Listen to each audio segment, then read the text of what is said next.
Yeah, welcome again, everyone here. It was a quite an impressive day yesterday, wasn't it? And especially the night was good. Who didn't attend yesterday on the evening?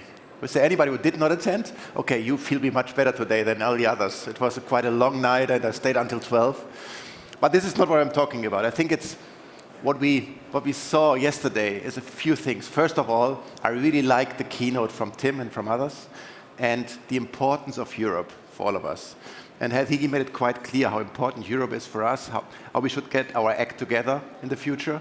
And there's huge opportunities. And the second one, which we announced a survey yesterday and talked about AI, blockchain, big data, and all this stuff. It's super important that we, as Germany, as Europe, go in front of it. We have to be in front of the wave, if we say the US people. We have to start to do this. And German companies, they're not really investing. Only 1/3 of all companies in Germany invest this year in digitization or digital technologies. That's not enough. Therefore, I learned a lot. We had so much impressive speakers yesterday, and I met many of them, and I saw many of them, and I think it's quite impressive. But what we have now is, we have now someone here who is even more impressive, and I think many, many of you are waiting for him and waiting what he wants us to tell and what us to say, and I don't want to disturb his time. This is the Minister of Economy and Energy, Peter Altmaier. Peter, welcome on stage, and we can't wait to hear what you want to say. Thank you very much. Good morning, everybody.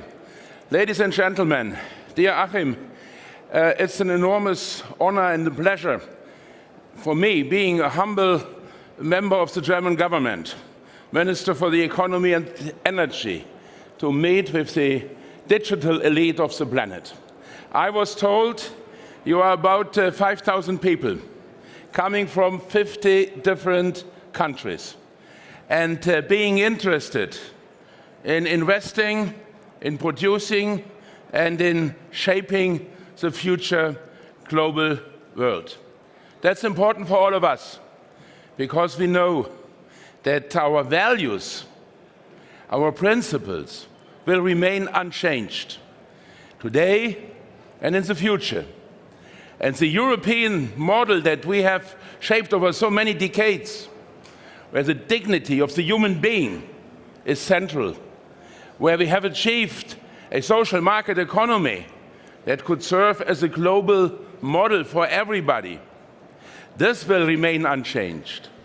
But beside that, with regard to technology, with regard to industrial production, with regard to logistics, with regard to private housing, with regard to the marriage between the web and the things, almost everything is going to change. And this means that we will see an enormous acceleration of innovation. It has already started. The fact that so many innovative ideas are now conceived on the computer and they can be combined with 3D printing means that you can save up to 3-4 weeks before you know whether it is working or not. The fact that we have interconnected the world, the fact that we can exchange information in real time, the fact that we have endless amounts of storage capacity, enormous rapidity of processing of data, and data available that exceeds every human brain and imagination.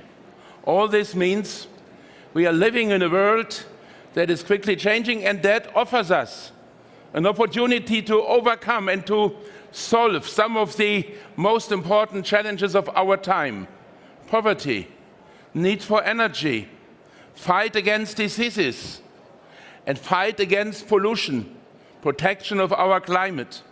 All this inspires younger people to become part of this innovative part of the world, where people from different countries, without looking to the nation, to the race, to the colors, to the ideas, to the countries where they come from, but looking just to the commitment, to the ideas, to the competences, to the skills.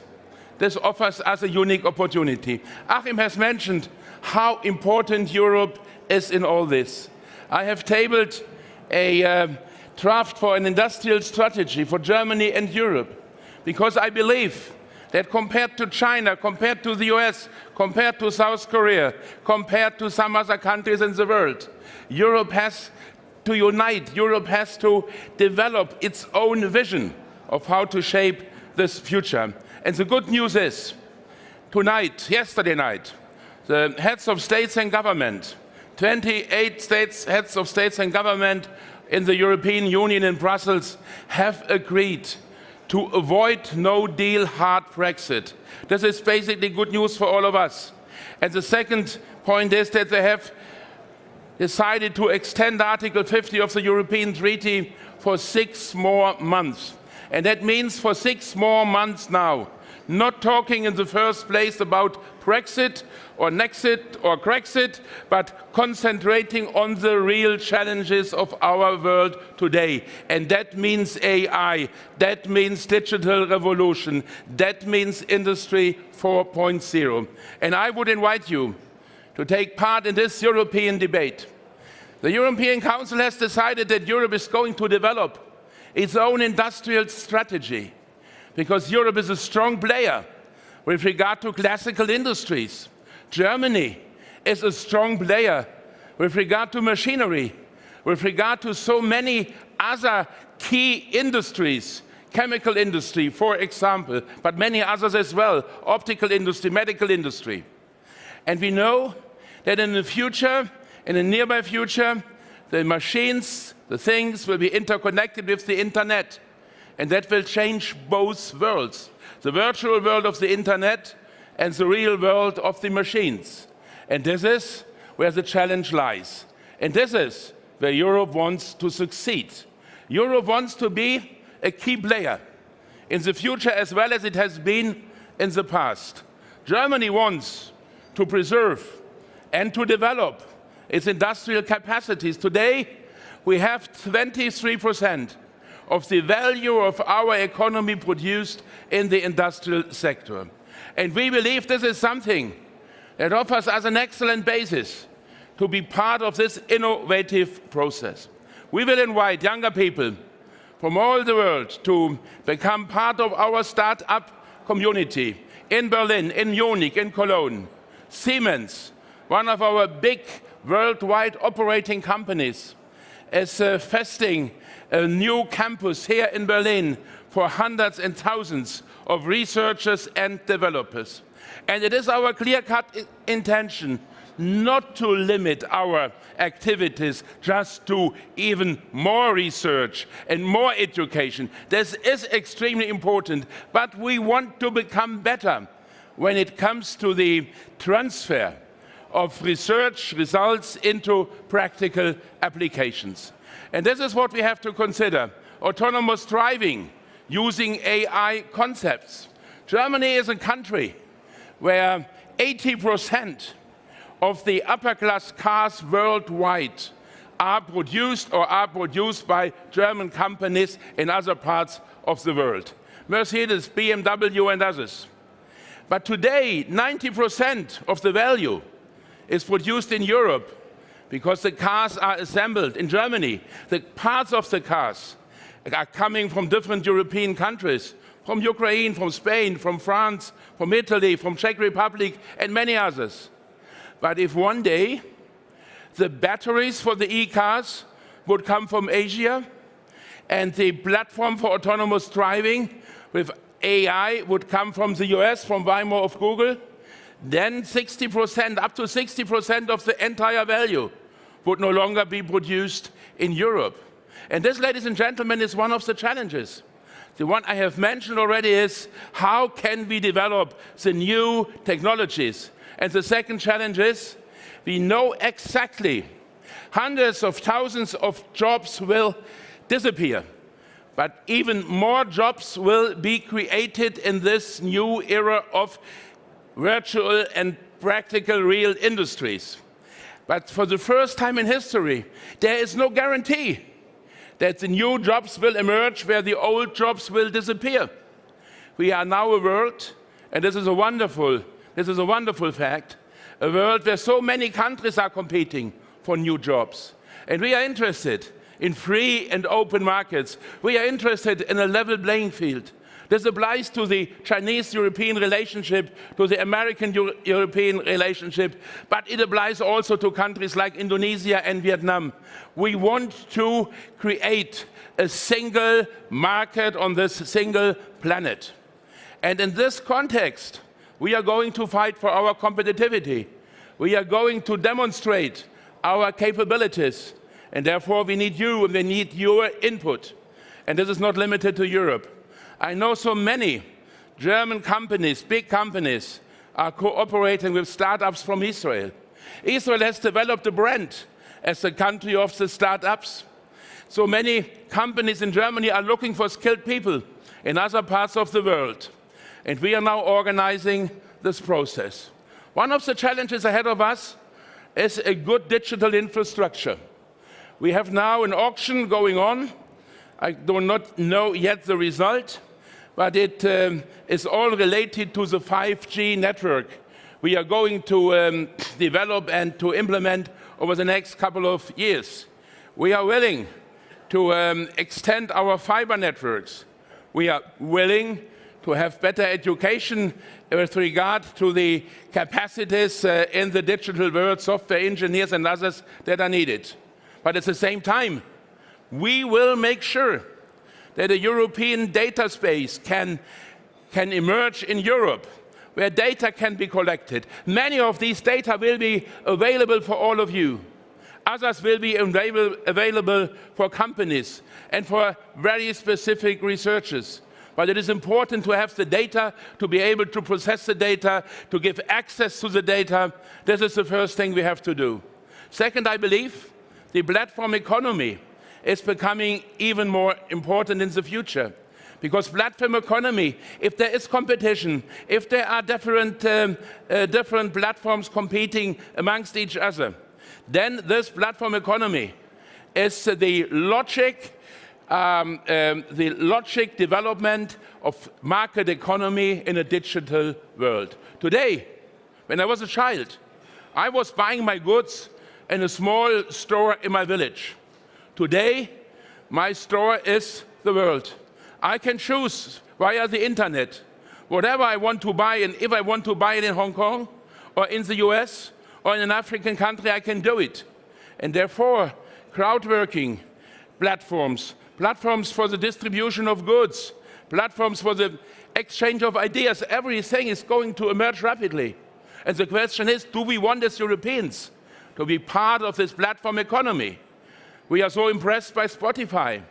We have been impressed by Booking.com as well, a Dutch company. But most of the companies in Israel, in Germany, in Europe, when they are growing rapidly, when they are becoming unicorns, all these platforms would migrate sooner or later to the US, because there is today still a lack of venture capital in Europe.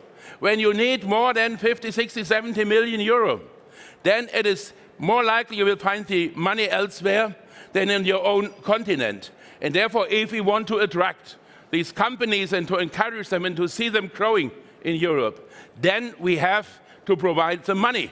And this is what I'm discussing with the Minister of Finance, and where I'm quite optimistic that we can offer results relatively soon. And then, ladies and gentlemen, we have to make it possible that all the AI experts already vested in Germany, working for the car manufacturers, working in the health sector, working in research institutions, will be able to combine their forces. And I have once said we need something like an AI company in Europe, something like an Airbus of artificial intelligence, where people can see it is not just Silicon Valley, it is not just the big existing platforms investing more and more in AI, it is in Europe where AI is taken seriously and where the applications in practice are developed. So you see, there is a rich agenda ahead of us. This agenda is not established by politicians. It is not decided by the state. It is an agenda that is developed by you, by every single person in this room. in this audience, because you have the skills, you have the knowledge, and we have to listen to you. We will listen to you. I wish you a very good stay in Berlin. I wish you fruitful discussions, and I'm looking forward seeing so many of you in the nearby future in Germany, in Europe, or elsewhere in the world. Thank you so much for your attention.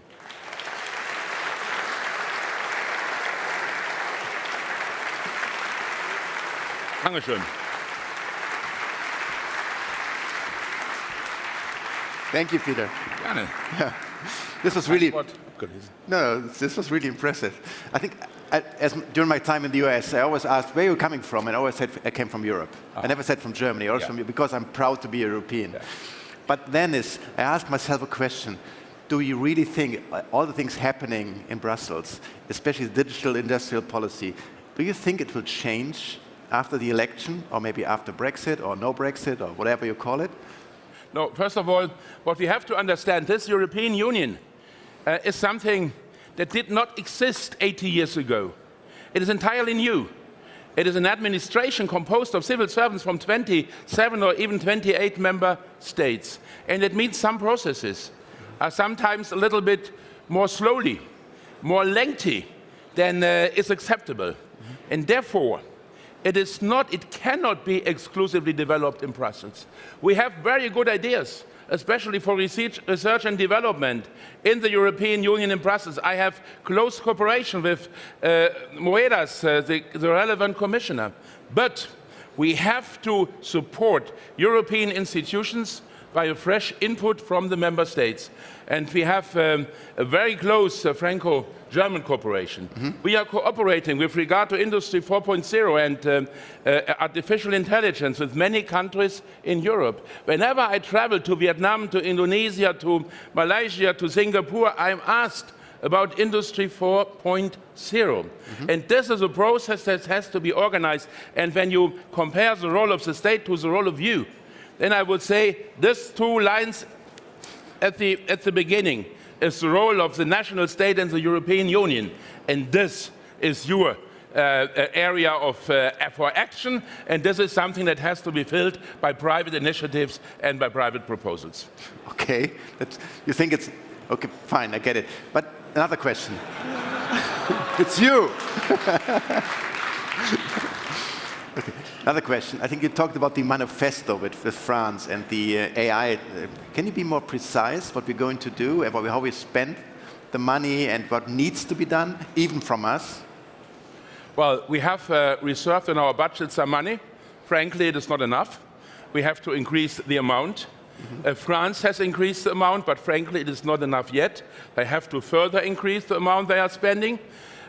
We have decided to cooperate more closely as far as our research and university institutions are concerned. But, ladies and gentlemen, to be frank, in the US and in China, the biggest amount of the money is not paid by the federal budget of Mr. Trump or the Chinese government. The biggest amount of the money is spent by Amazon, by Google, by Microsoft, by Apple, and many others. True. And all these internet companies having access to unlimited amounts of data are interested in the development of AI. One of the CEOs told me 5 years ago, when I used to be the chief of staff to Chancellor Merkel, Peter, I have contracted worldwide 60% of the most outstanding experts in the field of AI. And it is true. I met with at least 20 people in Germany over the last 2 years. German professors in university research, DFKI, Deutsches Forschungsinstitut für künstliche Intelligenz. And they all have a contract by the university, and they have a contract with the company. I will not mention the name, but know all the names. Everybody knows in this room. And therefore, we will increase the state money, of course, but the bulk of the money has to come from private investors, from private companies. And why is it not the case yet? Because we do not have these big internet companies. I have provoked an earthquake in my country because the German economy is, fortunately, dominated by small and medium-sized companies. They are extremely successful. But if you want to take part In the worldwide competition in a platform economy, in the internet economy, with Google, Amazon, and Apple, then you have to have a critical size that will allow you to compete. It's not just the idea, it is the capability and the capacity to act. And therefore, this is my strong recommendation. One thing is missing on the map of Europe, and this is 1 or 2 bigger internet companies. We are proud of Spotify, proud of Booking.com, we have been proud of SAP, and we still are, but this is not enough. And therefore, we have to encourage all of you interested in this, and we have to encourage our bigger companies, car manufacturers, industrial companies, and others taking part in this effort, because it is an effort that is needed to survive in a digital world. I totally agree, but I totally agree. But for AI, you need data. And data is something, it's like a dry pool, you try to swim, it doesn't work. We need data. I think what you can help us is a little bit more on the data policy, be more open, have different data. This is something I think on behalf of everyone here, this is what makes it much easier. But coming to my last point, I think we have many startups here in this room, in this area. I think over 1,000 only on the boost here. Do you have any recommendation, what we learn from others, what we're doing in France? They have this nationwide thing, and other countries. Is there anything we can do better? Even the startups can do better?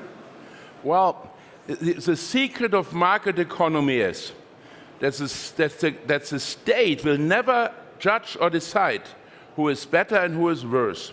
The secret of market economy is that this is decided by competition.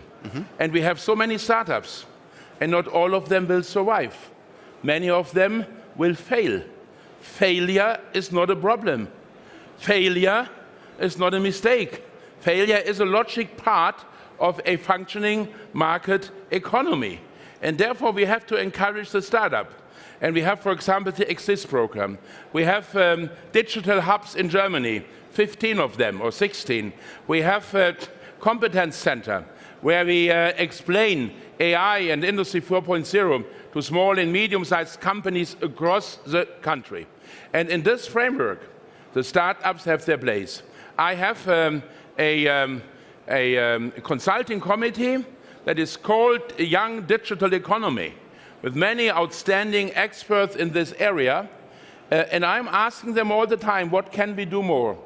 And then when they answer and say, well, can we have better protection? Can we have more social security? Can we pay less taxes? I say, yes, it sounds reasonable. But the important thing is that we have to make sure that you are not dealing 90% of the day with bureaucracy and state restrictions, but that you can concentrate on your innovative work that you have to do. This is the challenge, and the startups themselves have to develop ideas. I was, for example, inspired. I was very much inspired when a young startup in Berlin explained me the idea of how to use civil drones in mega cities like Tokyo or Manila. And then the challenge is that such a drone transporting letters or small packages will not be able to fly over a distance of 50 or 60 kilometers because the storage capacity of the battery is limited. And then he said, well, the solution is quite easy. You have tens of thousands of cars, buses, lorries, driving in these mega cities, and they all are connected to the internet. And then the drone has to figure out via the internet where the lorry is going, and then it will land on the roof of the lorry, it will recharge by induction the battery, it will come to the next crossroad, then the lorry goes in the wrong direction, then it will hop to the next lorry and arrive with very low energy consumption at the destination. This is, ladies and gentlemen, a good idea.